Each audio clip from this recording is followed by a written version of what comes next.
Hello, everyone, and welcome back to Simple English Chat. I am Leo. And I am Mia.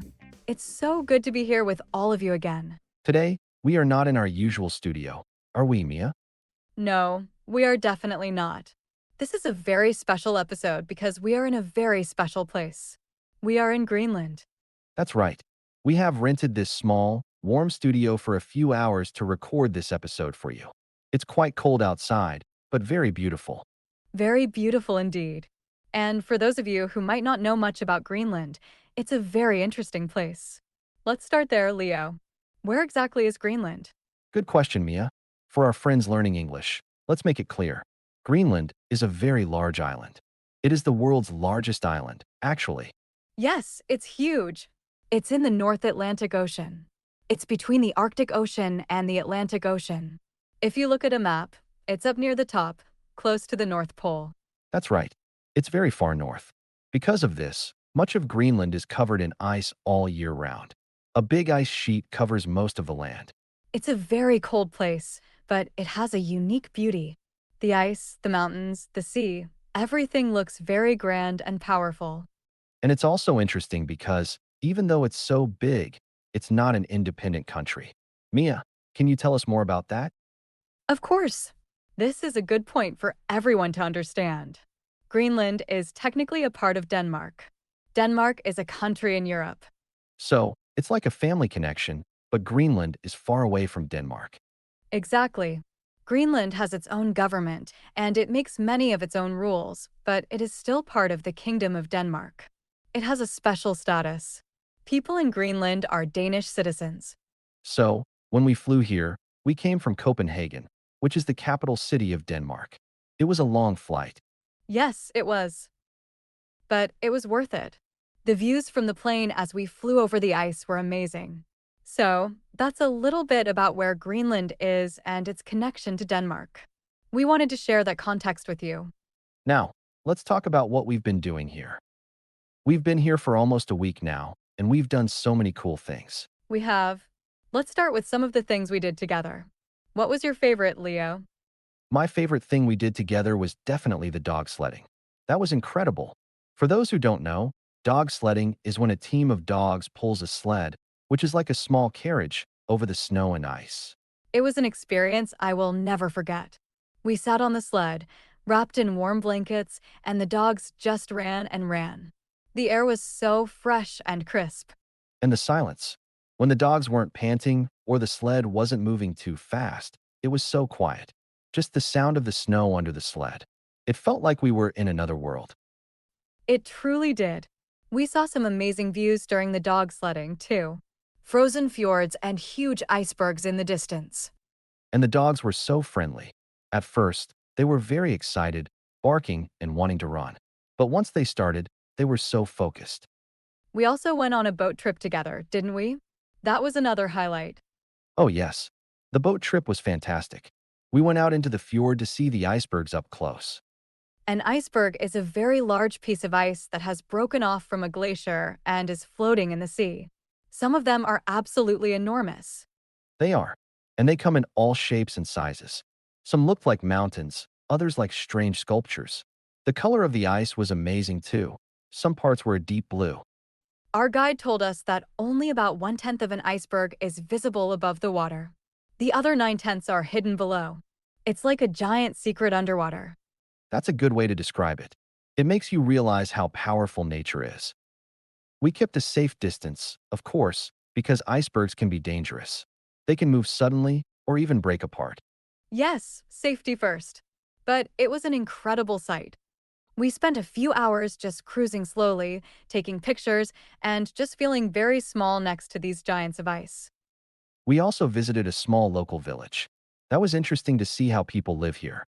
The houses are often very colorful, which really stands out against the white snow. The people were very welcoming. We learned a little about their daily lives and their culture. It's a very different way of life compared to a big city. Absolutely. Now, besides the things we did together, we also had some time to do things individually. Mia, what did you do on your own? Well, I really enjoy hiking, which is walking for a long time in nature. So, I went on a couple of short hikes. Of course, I stayed on marked paths and didn't go too far alone. That sounds like you, Mia. Always exploring. What did you see on your hikes? I saw some amazing landscapes. Frozen waterfalls, snow-covered valleys, and I even saw a few Arctic foxes in the distance. They have beautiful white fur in winter.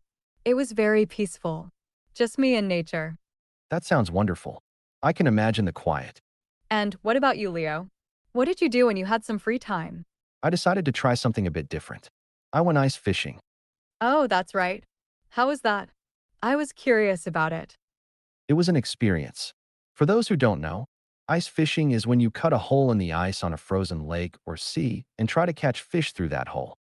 Did you catch anything? I did. I caught a small fish. It was quite exciting. It was very cold sitting out there, but I had warm clothes, and the guide gave me a special insulated seat. It was a very calm activity, waiting for the fish. It requires a lot of patience. Patience is something you have a lot of, Leo. I think I would get cold and bored quickly. Maybe, but it was a unique way to spend an afternoon. I also visited a local museum. It was a small museum, but it showed the history of Greenland, the traditional clothes, and the tools people used long ago. It was very informative. That sounds interesting. It's good to learn about the history of a place you visit. It really is. It helps you understand the culture better. So, we've talked about where we are and what we've done. Now, let's talk about food. That's always an important part of traveling, right? Absolutely. Food tells you a lot about a place. What did you think of the food here, Leo? It's been very good and very different from what we usually eat. A lot of the food here is from the sea or from animals that live in the Arctic. Yes, that makes sense because there isn't much farming here due to the cold climate. So, seafood is a big part of the diet. My favorite has been the local fish dishes. We had cod and halibut, which are two types of fish cooked in different ways. They were always very fresh and tasty. I agree. The fish has been excellent. I also tried some whale meat. Oh, you did? How was that? I wasn't brave enough. It was interesting. It's very dark meat, and it has a strong, unique flavor. It's definitely not like any other meat I've had before. It's a traditional food here, so I wanted to try it to understand the local culture better. But it's not something I would eat every day. That's fair. I stuck to the fish and some of the reindeer meat. Oh, the reindeer stew. That was very good. Reindeer are animals that live in cold places. The stew was hearty and warm, perfect for the cold weather. It often came with potatoes and some local berries. Yes, the berries. Cloudberries and crowberries. They are small, wild berries that grow here. They are often used in desserts or as a side dish. They have a slightly tart taste. We also tried something called matak. That's whale skin and blubber. Wow, you really are trying everything. How was that? It was very chewy. It's eaten raw, often with a little salt. It's rich in vitamins. Again, it's a very traditional food. It's not something I would say is delicious in the way a chocolate cake is delicious, but it's an important food for the people here. It's about survival and tradition. That's a good way to put it. It's about understanding the culture. I tried some dried fish, which is a very common snack here. It's very salty and chewy, but good for a quick energy boost. And for drinks, we've had a lot of hot tea and coffee to stay warm. And of course, the local water is very pure and fresh. So, we've had a wonderful time here in Greenland. We've explored, learned, and eaten some unique food. But our trip isn't over yet. We have one more big activity planned for tomorrow before we head back home. Yes, we do. And I'm very excited about it. Tomorrow, we are going to see the Northern Lights. The Northern Lights, also called Aurora Borealis. It's a natural light display in the sky, usually seen in high-latitude regions like Greenland. It happens when particles from the sun hit the Earth's atmosphere. They create beautiful green, pink, and purple lights that dance across the sky. We've been hoping to see them all week, but the weather hasn't been clear enough. But the forecast for tomorrow night is good. Clear skies are predicted. We've booked a special tour that takes us away from the town lights to a dark spot where we can see them best. We'll be wrapped up in many layers of warm clothes, of course. I really hope we get to see them. It's supposed to be one of the most amazing natural sights in the world. It's a perfect way to end our trip to Greenland, don't you think? Seeing something so magical. Absolutely. It would be a memory we would keep forever. We've shared a lot about our trip today. We talked about where Greenland is, its connection to Denmark, the activities we did, dog sledding, boat trips, hiking, ice fishing, and the unique food we tried. And we're looking forward to seeing the northern lights tomorrow. Now, before we wrap up, we have a question for all of you watching. We've talked about our favorite activities here in Greenland. We want to know, If you could visit a cold, icy place like Greenland, what one activity would you most want to try? would you want to go dog sledding, see icebergs, try ice fishing, or maybe something else entirely? Tell us what you would do. Please share your answers in the comments section below this video. We love reading your responses and hearing your thoughts. It's a great way to practice your English by writing a short comment. So, we're almost out of time for today's Simple English chat.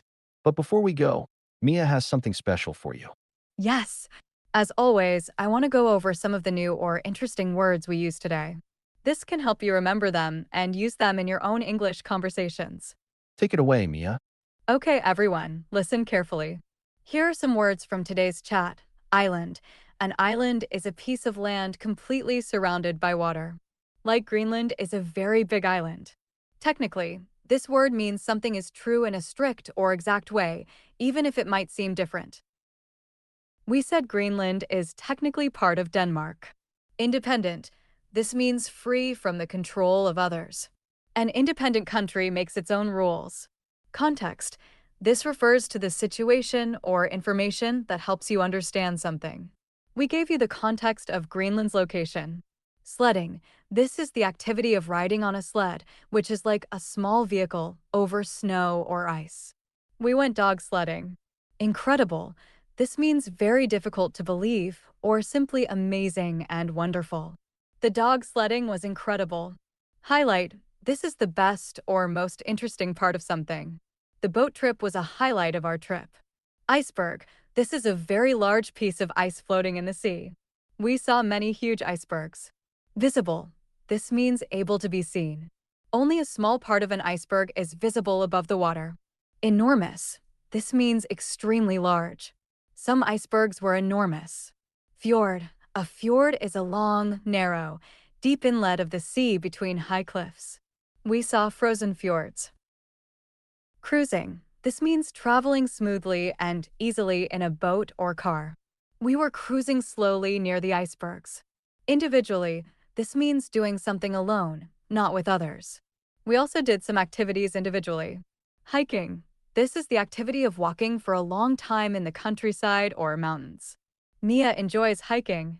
Arctic fox. This is a type of fox that lives in cold, northern regions, often with white fur in winter.